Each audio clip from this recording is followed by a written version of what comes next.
strange yellow cat. The cat was thin, with large, intense eyes which gleamed amber in the light. "If you were black," he muttered, "I'd welcome you, but get out." The cat's melancholy amber eyes gleamed up at him, but it made no sign and continued to follow. Like all gamblers, Gray was intensely superstitious, although he'd had experience of the futility of all supposedly luck-bringing mascots. But this wretched yellow cat that ought to have been black didn't irritate him as might have been expected. "Come on then, you yellow devil. We'll eat together." It was a bitterly cold, misty night, and as Gray stumbled numbly across the street, he noticed that the yellow cat had disappeared. Gave no thought to the incident until a few minutes later, at the top of the stairs, he saw the creature lying across the threshold of his door. He said to himself, "That's odd." The cat looked at him impassively with brooding, sullen eyes. Gray opened the door. Silently, the yellow cat rose and entered the shadowy room. There was something uncanny, almost sinister in its smooth, noiseless movements. Gray was a card sharper and professional gambler, but his credit was exhausted. He was cold, hungry, and desperate. Presently his clothes, the last possession, would betray him, and no longer would he be able to borrow the casual trifle that started him nightly in his desperate bout with fortune. At first, Gray couldn't see the cat. As he lit the small gas ring, which was the room's sole luxury, it jumped noiselessly to the floor, approached, and stretched its lean, yellowish body very softly, but plaintively. It began to mew. Gray cursed it. Then he turned to the cupboard and took out a cracked jug. He poured out the little milk it contained into a plate. The cat drank with the fierce rapidity which betokens hunger and thirst. Gray watched it idly as he poured whiskey into a cup. He drank and refilled the cup. The cat looked up. Gray became uncomfortably aware of its staring yellow eyes. Seized with a crazy impulse, he poured the whiskey from his cup into the remainder of the milk. "Share and share alike," he cried. "Drink, you..." And the yellow cat snarled at him, and Gray was for a moment afraid. Then he laughed, as if to himself for allowing his control to slip. The cat went to the foot of the bed, its eyes gleaming warily in Gray's direction. Usually, the morning found Gray profoundly depressed and irritable. For some unaccountable reason, he felt now almost light-hearted. He counted his money and decided to obey an impulse to buy food for the cat, and at the cost of a few pence, added a portion of raw fish to his purchases. On the way home, he was hailed by a voice he'd almost forgotten. "Gray, just the man I want to see. You have a drink? I've just touched lucky." A little later, Gray emerged from the public house the richer by £5, which the other had insisted on lending him in return for past favours. Now, what exactly the past favours had been, Gray was too dazed to inquire. Didn't even remember the man's name. He was still trying to remember who the man was when he climbed the stairs. It was when his eyes alighted on the yellow cat that he suddenly remembered. The man was Felix Mortimer, and Felix Mortimer had shot himself during the summer. Anyway, the £5 note was real enough. He methodically placed the fish in a saucepan and lit the gas ring. Presently the cat was eating. Gray, turning the £5 note in his hand, wondered whether the cat had after all changed his luck.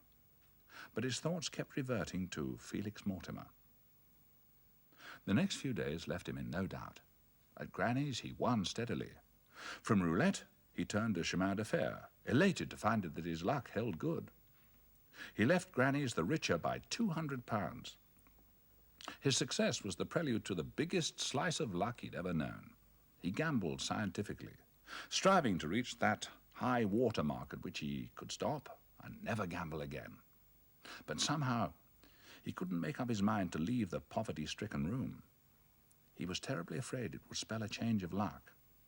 He tried to increase its comfort, but it was significant that he bought first a basket and a cushion for the yellow cat.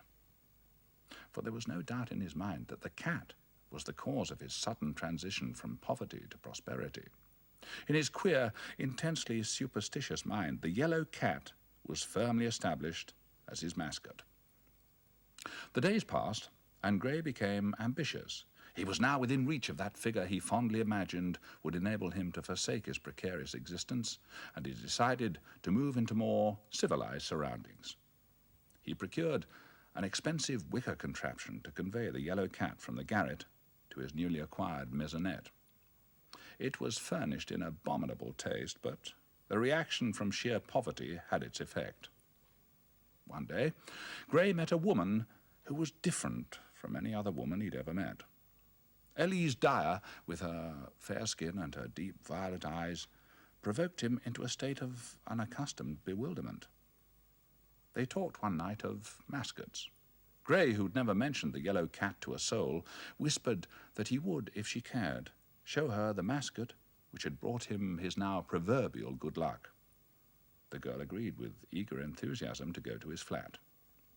Together they took a cab to the flat, and Gray felt that he had reached the pinnacle of triumph. Life was wonderful, glorious. What did anything matter now? But as they entered the room, the cat seemed aware of something unusual, regarding them with a fierce light in its eyes. The girl screamed. "For God's sake, take it away," she cried. "I can't bear it." She began to sob wildly and retreated towards the door. At this, Gray lost all control and, cursing wildly, seized the animal by the throat. "Now, don't cry, dear," he panted, Gray, holding the cat. "I'll settle this swine soon enough. Wait for me."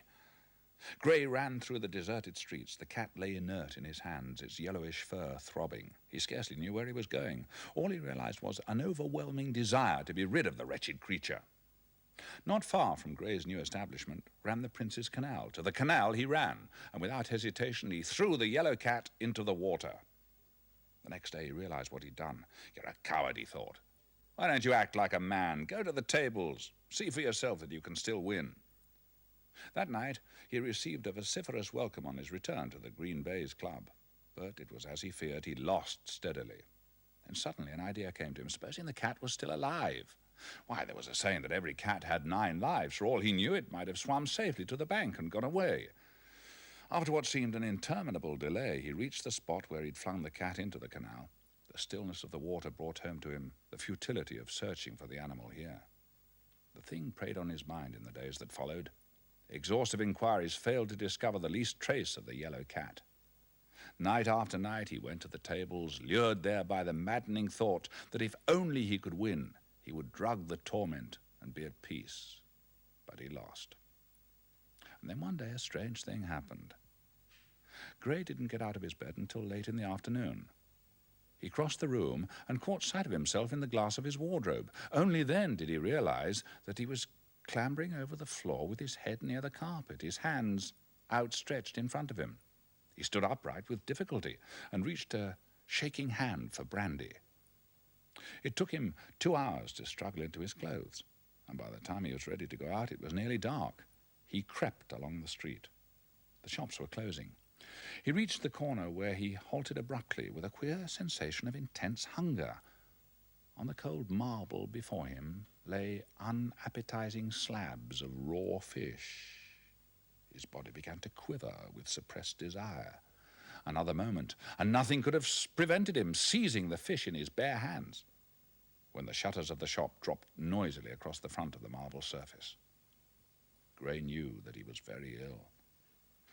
Now that he couldn't see the vision of the yellow cat, his mind was a blank. Somehow he retraced his footsteps and got back to his room. The bottle of brandy stood where he'd left it. He'd not turned on the light, but he could see it plainly. He dragged it to his lips. With a crash it went to the floor, while Gray leapt into the air, savage with nausea. He felt he was choking. With an effort, he pulled himself together to find that it was beyond his power to stop the ghastly whining sound that issued from his lips. He tried to lift himself onto the bed, but in sheer exhaustion collapsed on the floor, where he lay still in an attitude not human. A whole day passed before he moved. He stared at his hands. The fingers seemed to have withered. The nails had almost disappeared, leaving a streak of hornish substance in their place. In the fading light, he saw that the backs of his hands were covered with a thin, almost invisible surface of coarse, yellow fur. Unimaginable horrors seized him. The thread of his brain was being stretched to breaking point. Presently it would snap, unless the yellow cat alone could save him. To this last human thought he clung in an agony of terror.